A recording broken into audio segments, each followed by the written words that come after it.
Prasangka dan diskriminasi berdasarkan latar belakang ras seseorang disebut dengan rasisme.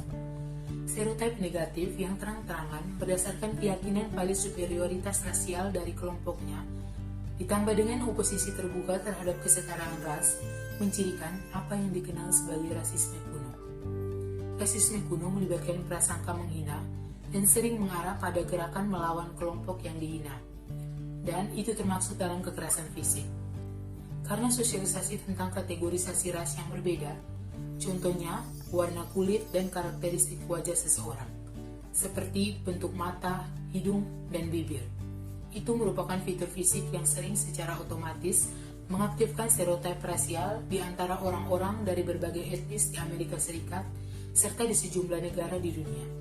Kate Payne tahun 2001 melakukan serangkaian penelitian untuk memahami bagaimana kehadiran wajah yang berkulit hitam dapat menyebabkan orang salah mengidentifikasi objek yang tidak berbahaya, seperti senjata. Dalam penelitiannya, Payne menunjukkan gambar pistol dan alat seperti kunci Inggris kepada peserta berkulit putih dan meminta mereka untuk mengklasifikasikan objek secepat mungkin. Kemudian, ketika orang kulit putih dengan prasangka ras implisit tinggi, tetapi eksplisit rendah, melihat wajah hitam yang tidak dikenal, maka daerah otak yang memicu respon ketakutan dan ancaman diaktifkan. Bias berbasis ras ini ditemukan di antara peserta Afrika, Amerika, dan kulit putih. Studi-studi ini juga menunjukkan bahwa bias berbasis ras seperti ini sangat sulit dikendalikan karena beroperasi di bawah tingkat kesadaran sadar seseorang. Rasisme zaman modern lebih ambivalen daripada permusuhan secara terbuka.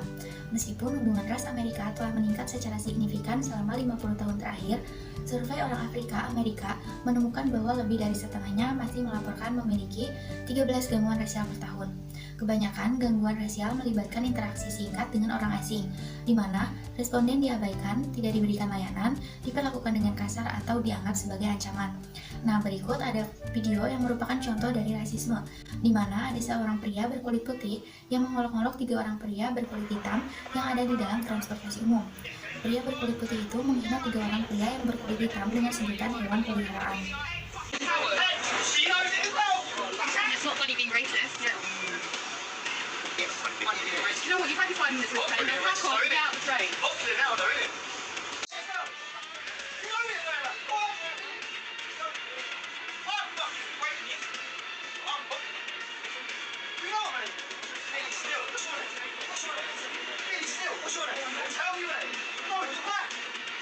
You're black, what does that mean? What does black have to do with anything? What does being black have to do with anything?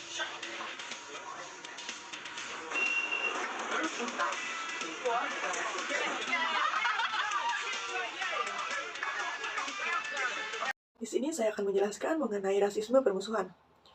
Mereka berpendapat di satu sisi, mayoritas orang kulit putih memegang nilai-nilai egaliter yang menekankan perlakuan yang sama terhadap semua orang dan simpati terhadap kelompok-kelompok sosial yang telah dianiaya di masa lalu. Oleh karena itu, mereka bersimpati dengan para korban prasangka rasial dan cenderung mendukung kebijakan publik yang mempromosikan kesetaraan ras. Inilah sebabnya mengapa kombinasi dari keyakinan dan perasaan positif dan negatif tentang kelompok ras tertentu disebut rasisme permusuhan. Kemudian selanjutnya ada nilai-nilai Amerika yang bertentangan terkait dengan ambivalensi rasial.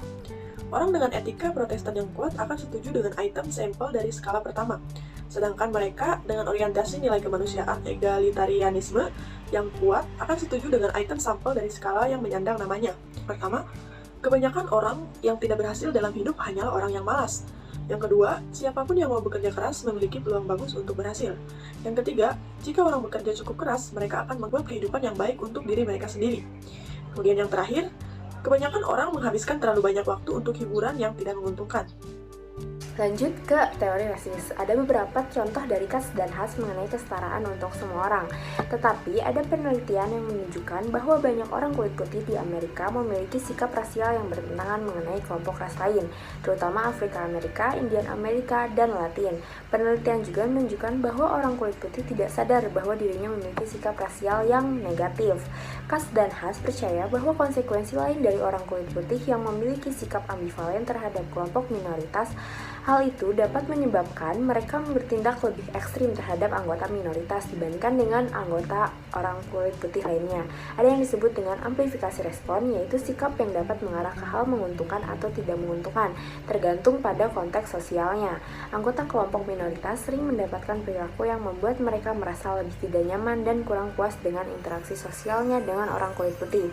Perilaku yang dimaksud adalah seperti membuang muka dan senyum terpaksa saat kita bersosialisasi. Sehingga dari teori tersebut menunjukkan bahwa orang yang rasis memberikan perhatian besar terhadap sikap egaliter yang secara sadar dipegang, sedangkan orang minoritas paling memperhatikan perilaku nonverbal rasis yang kurang secara sadar dan kurang ramah. Maka dari dua permasalahan ini sering memiliki reaksi yang berbeda untuk pertukaran antara ras mereka. Karena minoritas jauh lebih mungkin menjadi sasaran diskriminasi rasial daripada kulit putih.